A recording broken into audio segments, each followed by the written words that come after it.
নমস্কার বন্ধুরা। ব্রণ ও ত্বকের কালো দাগ বর্তমানে অনেক তরুণ তরুণীর সাধারণ একটি সমস্যা। অতিরিক্ত তৈলাক্ত ত্বক, হরমোনের পরিবর্তন, ধুলাবালি, মানসিক চাপ, অনিয়মিত ঘুম, অতিরিক্ত প্রসাধনী ব্যবহার বা অস্বাস্থ্যকর খাদ্যাভ্যাসের কারণে মুখে ব্রণ দেখা দিতে পারে। অনেক সময় ব্রণ শুকিয়ে গেলেও মুখে কালো দাগ থেকে যায়, যা আত্মবিশ্বাসের উপরেও প্রভাব ফেলতে পারে। ব্রণের সাথে ব্যথা, লাল ভাব, পুঁজ বা চুলকানিও থাকতে পারে। হোমিওপ্যাথিক চিকিৎসায় রোগীর ত্বকের ধরন ও সম্পূর্ণ লক্ষণ বিচার করে ওষুধ নির্বাচন করা হয়।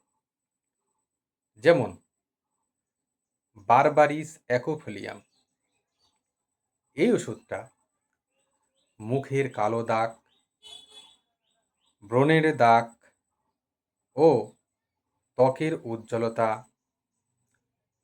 কমে গেলে ব্যবহার হতে পারে।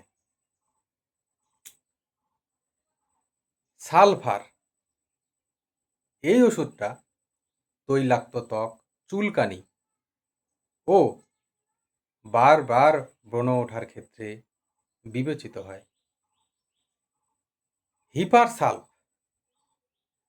এই ওষুধটা পুঁজযুক্ত ও ব্যথাযুক্ত ব্রণে সহায়ক হিসাবে পরিচিত। আবার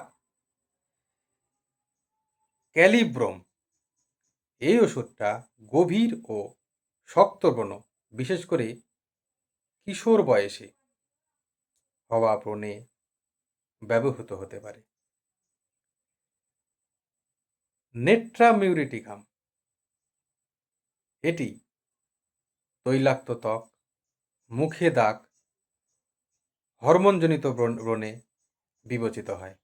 তবে সঠিক ওষুধ নির্বাচন অবশ্যই অভিজ্ঞ চিকিৎসকের পরামর্শ অনুযায়ী হওয়া উচিত। পাশাপাশি ত্বকের নিয়মিত যত্ন নেওয়া খুবই জরুরি। দিনে 2 বার হালকা ফেস ওয়াশ দিয়ে মুখ পরিষ্কার রাখা ভালো। অতিরিক্ত তেল, মশলাযুক্ত খাবার ও ফাস্ট ফুড কম খাওয়া উচিত। পর্যাপ্ত জল, শরীর থেকে টক্সিন বের